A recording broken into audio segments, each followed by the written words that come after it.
Hosted by you/CheeseItBitBoy. My parents' favoritism towards my older brother, 20M, was always obvious. He got a car for his 18th birthday. It wasn't a new car or anything, it was a 20-year-old Lexus that was in pretty good shape, and he rubbed it in my face for the rest of his senior year of high school. Compared to my brother, I get just as good grades as he does, sometimes even better. I worked my hardest in the hope of fairness, and I even did some volunteering, cleaning up garbage in my local area. But then my 18th birthday came and went a few weeks ago. The only thing I wanted, the only thing I was hoping for, was a car. I wasn't expecting something like a new car or a sporty car, just something reliable like my brother got. But the party wasn't anything like my brother's 18th. For his 18th, my mom baked the cake herself. It was a delicious layered chocolate pudding cake. For mine, I got a sheet cake from the supermarket. For his party, they got a DJ. For mine, it was my dad's old boombox with a couple of mixed CDs. We went through the whole party, and I figured my parents might have just been waiting to spring a surprise gift on me. But that didn't happen. I asked them as things were wrapping up why there was no car when my brother got one, and they said they felt like he'd worked harder for it. I asked what he did that I didn't do because I did all of that and more. My grandma was nearby and heard everything. She then asked them why as well. She ended up lecturing my parents, saying she was extremely disappointed in them for showing favoritism. Then she proceeded to announce to everyone still there that my parents thought it was fine to get their firstborn son a car and a DJ, but not their second. She even pointed out how much harder my parents tried for my brother's 18th birthday than they had for mine. My uncle was the first to stand up and say something, followed by everyone else who hadn't left yet. I ended up just walking away and going to my room to sit and think. I got a few apology calls from relatives, and my grandparents convinced me to go out with them for the evening. But when I got back, my parents were pissed and told me I had shamed them in front of the whole family. I just walked past them because I didn't want to fight. The next few weeks went by with the silent treatment between us. Then, a few days ago, my parents suddenly surprised me with a white 98 Subaru Legacy that runs great. They practically threw the keys and the title in an envelope at me and said to have fun. I got the car, and they're paying for insurance for the next 6 months like they did for my brother. I know a car isn't really a right, but a privilege, so I feel like I've essentially blackmailed my parents into getting me one. Update 5 months later. I've not logged onto this account in roughly 5 months, so now I can tell you all the rest of what happened before college starts. But before that, there are some things I want to address from previous commenters.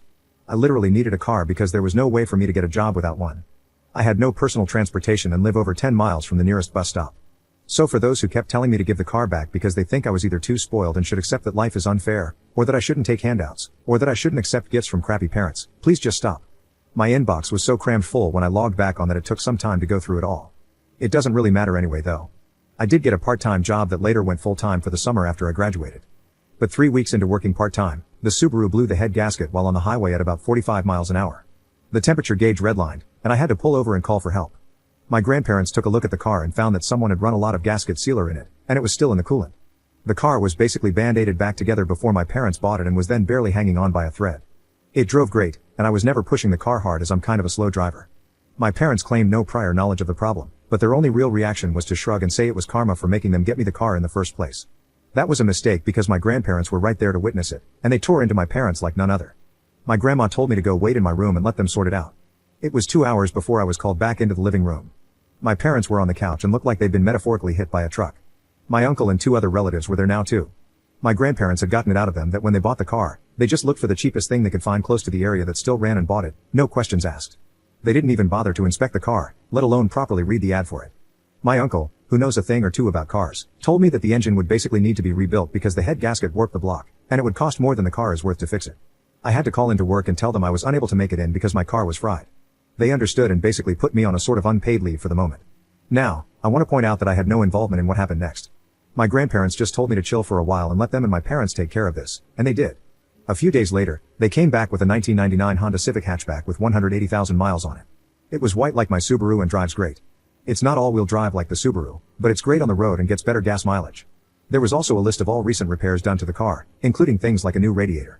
My uncle also went over the car before giving it the okay, and I thanked everyone profusely. My parents, though, were not happy for me at all. They said very little and just walked away. There wasn't even that vibe they had last time of acting like they were giving a new toy to a brat.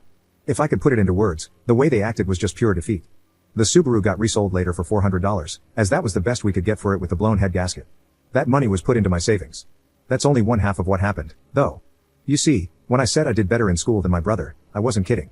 My brother got a 30% scholarship after he finished high school, while I got a 50% scholarship. Not at the same college, of course, but at one comparably good that was also closer. To say my parents were shocked is an understatement. Of course, they just both looked unhappy as soon as the shock wore off. I decided it wouldn't be a good idea to poke the bear by asking them about it, but my grandma thought otherwise and poked that bear, and I mean really poked it. First, she asked if my parents were happy for me. They claimed they were, but it really didn't show in their attitudes. So my grandparents finally asked what their problem was. Why did they dislike me? Their second son was doing great, even exceeding expectations, and they can't be happy about it? Did they want me to fail?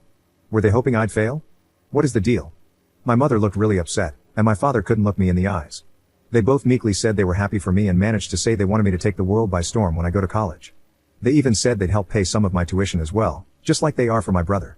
My grandparents sharply said that they had better keep their word because there should never have been any favoritism, period.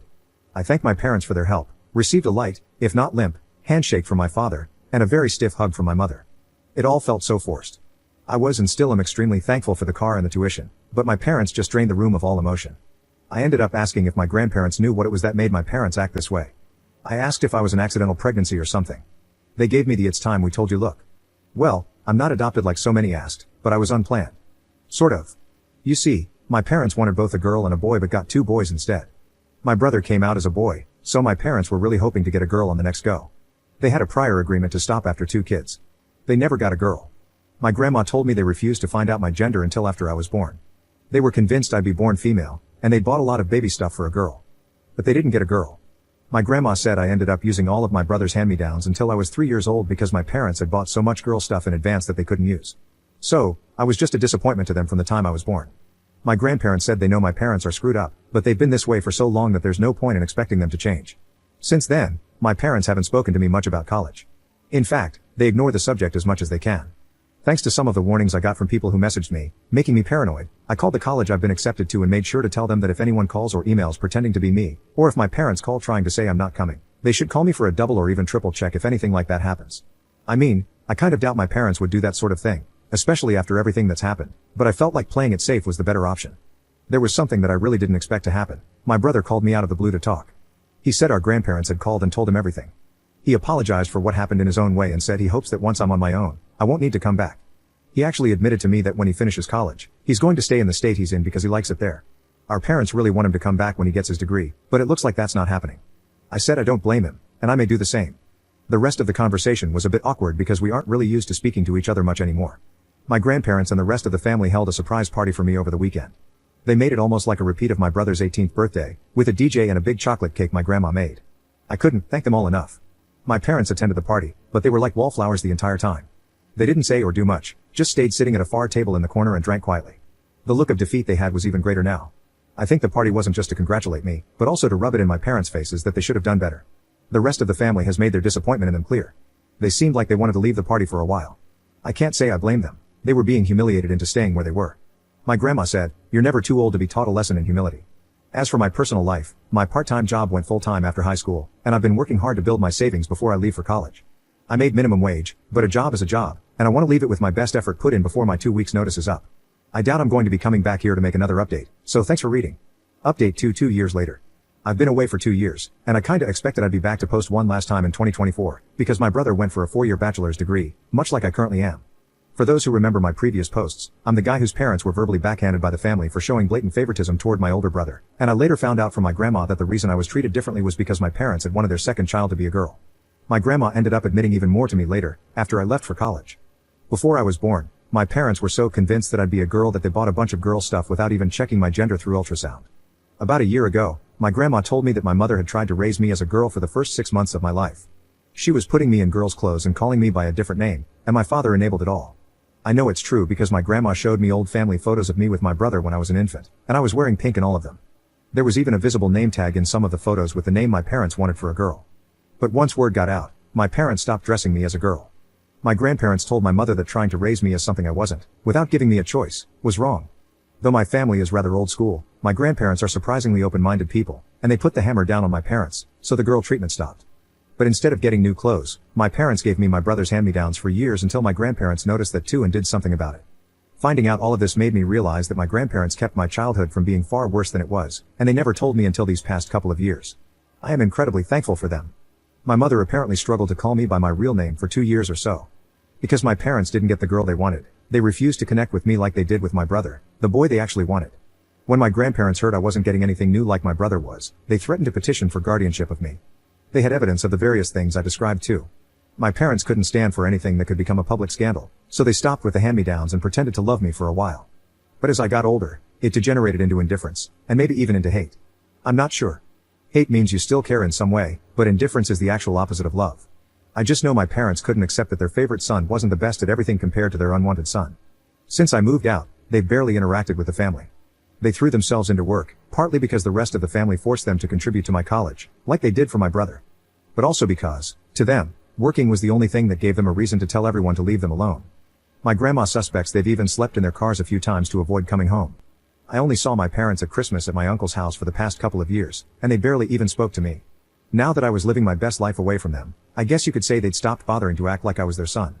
They don't want me anymore after the family humiliation they feel they'd suffered, even though they know they brought it on themselves. They've become workaholics who do little else. My grandmother told me my bedroom is basically exactly how I left it on the day I moved out. My parents have not even gone inside my room, but they kept my brother's room clean and ready for the day he'd finally come back home after college. Well, that didn't happen. They flew out to see him for his graduation and had a big celebration with him. I was not invited to go, not that I could afford it. But my grandparents went along, and they gave me the details. My parents were still convinced my brother would be coming back home. That's when he awkwardly told them he had already secured a job through an internship he'd done the past year and had found an apartment of his own too. My father became furious, and my mother lost her mind crying and begging him to come home. But he refused. You see, these past 2 years, my brother and I have reconnected a bit. He found my Reddit account and called me.